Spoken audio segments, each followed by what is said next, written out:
আর মদ খাবে? আমি? হ্যাঁ। হ্যাঁ কেন খাবে জানো? খাবো, আজ বিসর্জন।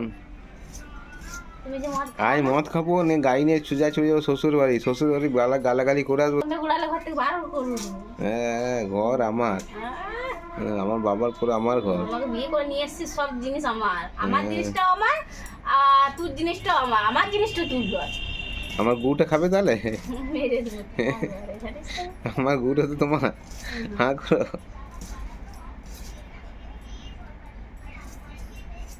আমার জিনিস তোর কোনো অধিকার নেই। হুম।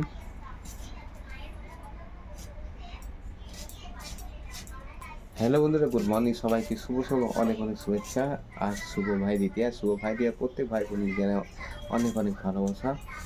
তো ব্লগটি এখান থেকে শুরু করছি। আজকে আমাদের মায়ের নিরঞ্জন আছে, মা ফোটা নেই। কালকে গত ভিডিওতে আমি বলেছিলাম আমাদের মায়ের ইতিহাস, যে আমাদের মায়ের মন্দির, মা যেখানে খোলামেলা পড়েছিল তারপর থেকে মায়ের মন্দির হবে, কীভাবে মন্দির হলো সব কিছুই একটু একটু করে তুলে ধরেছিলাম। তো আজকে সেই মায়ের আজকে নিরঞ্জন, সঙ্গে তো নারায়ণ সেবা আছে। মা আমাদের এখানে একটা রীতিনীতি আগে বলেছিলাম, যে আমাদের একটা রীতিনীতি, যে মা ফোঁটা নিয়ে, মানে মা কিন্তু ফোঁটা নেয়, মা ফোঁটা নিয়ে তারপরে মা শ্বশুরবাড়ি যাত্রা করে। তো আজকে সম্পূর্ণ ভিডিও দেখে আশা করি সবারই ভালো লাগে। তো ভাদু, তো এখন পেঁয়াজ ছাড়াছাড়ি হচ্ছে। তা আজ খাবে তো নাকি? খাসি মাংস খাবে তো? হ্যাঁ। আমি ইয়ে এনে খাদ্যকে টেনে যাবে। ওই না না, ওইগুলো পাবে না। তাহলে আমি খাবো না। আমি শুধুই ভাত খাবো। হজম কি 2 পিস পাবে? আমি খাবোই না। 2 পিস হবে, ওগুলো আছে, পার্টনার আছে না। কি গন্ধ! ও খাসি মাংস গন্ধ। দেখ গা সঙ্গে তাহলে পাঠানোই তো। রান্না করবো আমি আরবারে করেছিলাম, অতি জানি। তো আমাদের ঘরে কি হয়েছে, আমাদের ঘরে কেউ কিন্তু ছাগলের মাংস খায় না, মানে খায় না কেউ নয়, আমি খাই, মানে বউ খায় না আর কি, বাকি সব একটু করে খায়। মানে আমি আর আমার বড় মেয়ে এনে মোচাই দিই। সম্বন্ধে আসছে, সম্বন্ধে কিন্তু অতটা খায় না, শুধু একটু সাইজ যদি খায়। তো ওই জন্য একটু কম সময় এনেছি। কত নিয়ে এসেছি? 500 550 না, 700 মতো এই বেলাটার। কেন রাতে আমাদের খিচুড়ি আছে, তো রাতে সবাই খিচুড়ি খাবো। তো খিচুড়ি খেতে যাবে তো?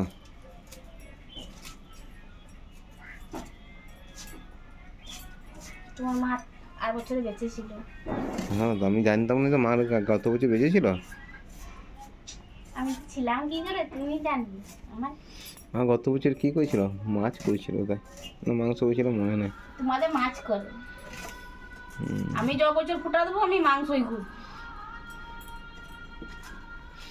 হ্যাঁ, আমার টাকার গাদা তো। টাকা কম আছে নাকি তো? আমার যদি টাকা থাকতো না, তা আমি এটা ওতে ঘুরে বেড়াতাম। কেউ ভাবে যাইছে, কেউ ভাবে ইয়ে করে। সবাই আমার কাছে 1 টাকাও নাই, জেনে কথা। নাই নাই কান্দে ওই যাদের চাচাকে বেশি রাখে। না গো, আমার কাছে টাকা নেই। টাকা আছে, জমি আছে। জমি বিক্রি করলে, যদি সব জমি বিক্রি করে যদি দিই, মোটামুটি 70-80 লাখ টাকা হবে। তো খাবার কিছু নাই না, মিষ্টিও নাই তো। ঢাকা মিষ্টিগুলো কটা খাবো? দুটো বার করে দাও তাহলে। আমি এখন আমার কতবার উঠলাম জানিস এই করতে করতে। দুটো বার করে দিলে কি ক্ষতি হচ্ছে তোমার?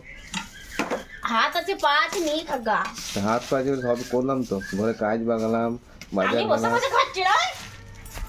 বসে বসে কেউ কি খায়?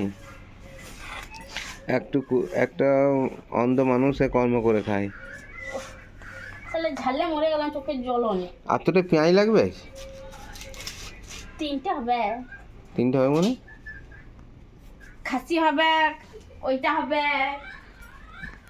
তো ব্যাপারটা হচ্ছে, এই বছর তো আমাদের ফোঁটা নাই। এবছর আমাদের ফোঁটা নাই, এই কারণে ফোঁটা নাই, মা মারা গেছে। গত বছর আমি ফোঁটা নিই নাই, ফোঁটা ছিল গত বছর, ফোঁটা ছিল কিন্তু ফোঁটা নিই নাই, কারণ বড়দা মারা গেছে। তো যেহেতু বাড়ির বড় ছেলে, আর আমাদের সেটা নেওয়াটা ঠিক না, মানে একটা কেমন লাগছিল যে না আমাদের দাদা তো যা করে পিঠে করে মানুষ করেছে, বড় করেছে, ভালো এসেছে। আর সবচেয়ে বেশি হচ্ছে আমাদের দুই মেয়েকেও খুব ভালোবাসতো। তো দাদার মৃত্যু মানে আমাদের কাছে একটা পালনের মতনই ছিল এটা। কারণ দাদা যেহেতু দুর্ঘটনায় মারা যায় অ্যাক্সিডেন্টে,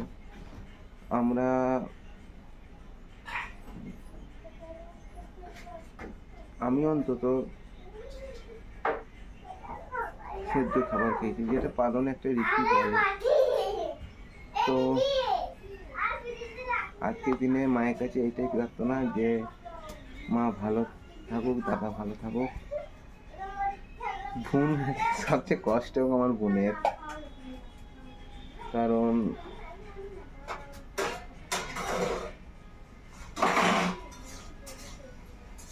সে ফোঁটা দিতে পারবে না। আমাকে বলেছিল যেতে, কিন্তু আজকে ব্যাপারটা হচ্ছে বাবা নেই, বাবা চলে গেছে আসানসোল, বোনের বাড়ি গেছে। ঘরে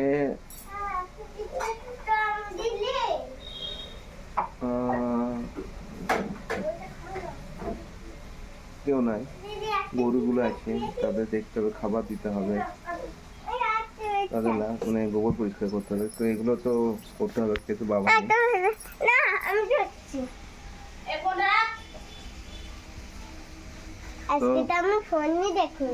এখন কি পরিকল্পনা হয়েছে ফোন দেখবো নাকি? আর আমি ফোন দেখবো আর কত, আমি ব্লগিং করছি সকাল দিকে।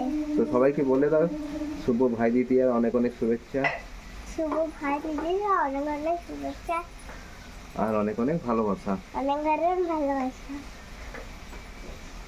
এই হচ্ছে আমাদের ছোট মেয়ে, আমার সোনা। আমাকে কে জন্ম দিয়েছে তোমার? বুয়া?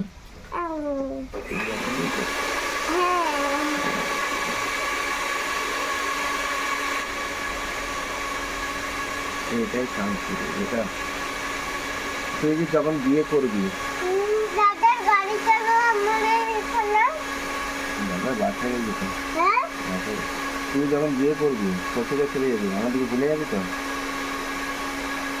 হ্যাঁ, মনে রাখবি? তুই আমার ঘরের কাছে রেখে দেবো না? আমার তো ঘরের কাছে একটা পিসির বাড়ি রেখে দেবে। পিসির ঘর এটা বটে তো, তোদের ঘরে আমাদের ঘরে, আমাদের তোকে এটা পিসির ঘর, পিসির মামার ঘর হচ্ছে পিতাদের ঘর। কয়টা ঘর ছিল না? দুটো ঘর কোথায়?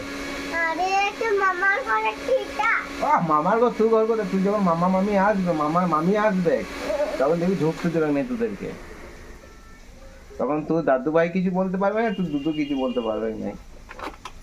তারপরে কি হবে? ঘর থেকে বার করে দেবে তোদেরকে।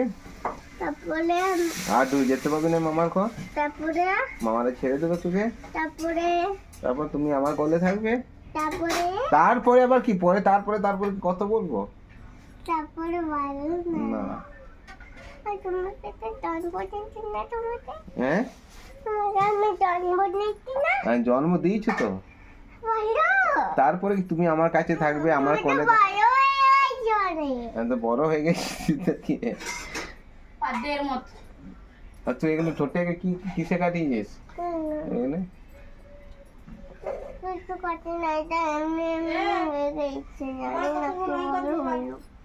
না, মোটামুটি ঝাল হয়ে গেল।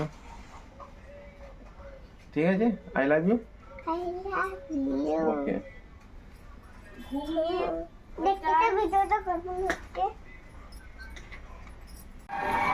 খিচুড়ি করার জন্য উনুন তৈরি করা হচ্ছে।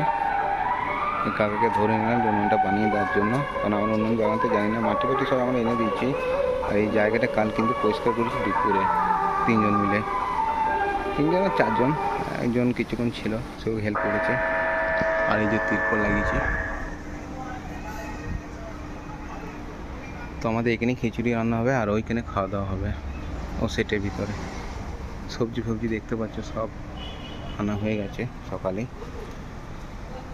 আর এই হচ্ছে আমাদের রাধা গোবিন্দ মন্দির, যেখানে রাধা গোবিন্দ বিরাজমান রয়েছে। এটা আমাদের ভৈরব থান। এই মন্দিরটা এখানে একটু ডেকোরেশনের কাজ আছে, করবো, কারণ যেহেতু আমার টাকা পয়সা হাতে কিছু নেই, তো সেখানে কাজটাও আটকে আছে। তো এটাও করবো, একটু সময় থাকতে করে দেবো সব। আর এটার মধ্যে একটা হল ঘর, যেটা জিনিসপত্র রাখা থাকে। এখানে বিভিন্ন রকম ফুল গাছ রয়েছে, বেলপাতা রয়েছে। তো কাকা এখন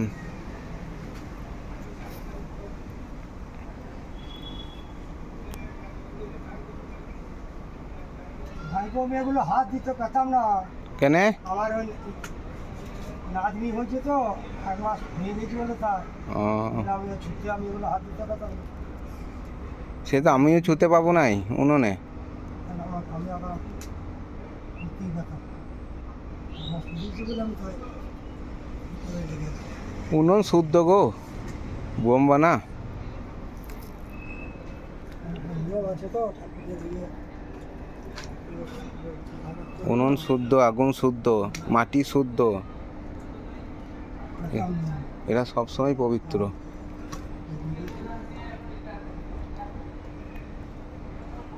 তো আজকে আমাদের মা নিরঞ্জন হবে, মা ফোঁটা নিয়ে চলে যাবে শ্বশুর বাড়ি, আর তার জন্য এখানে খাওয়া দাওয়ার আয়োজন হচ্ছে।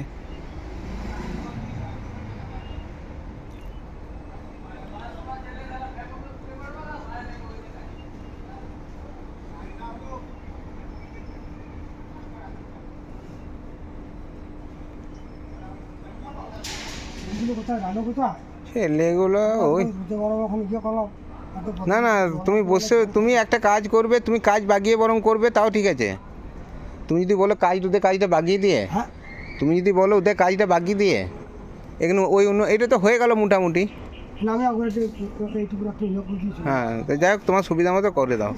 যদি পরে বলো যে 2টোর সময় করবো, 2টোর সময় করতে পারো। ওই এ বাবু আপনি ওই কানায় ধরে আপনি জল দিয়ে আসবে বাবা। দেখ একটু জল নিয়ে, জল খাওয়া এই জল খাওয়া। দেখ সব করে দিলাম, মাটি ফাটি। কাকা 5টার সময় চলে আসবে। হ্যাঁ, 5টার সময় এসে বোধে জল বল যা করতে হয়, ধোয়াধুয়ি করতে হয় করে দেবে, ঠিক আছে। নিয়ে রাতে বাগিয়ে বাসন মন্ত্র আজকে মেজে দেবে। হ্যাঁ, কালকে সকালে পাওয়া যাবে নাকি, ঠিক আছে। আপনি মাছ দেখলে সে 12টা। ও বলে তো 12টা 12টা 12টা অবধি কোনো অসুবিধা নাই। আমাদের 2-1টা ছেলে ধরে দিবি, জিনিসগুলো বার করে দিবি। মানে কি বলে তো, বাসনপত্র খালি হবে আর ধুয়ে দেবে, বুঝলে কাকা। শুনতে পাই না,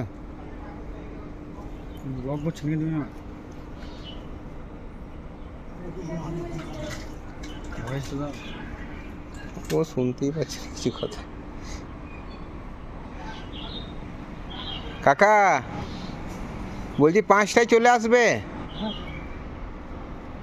5টায়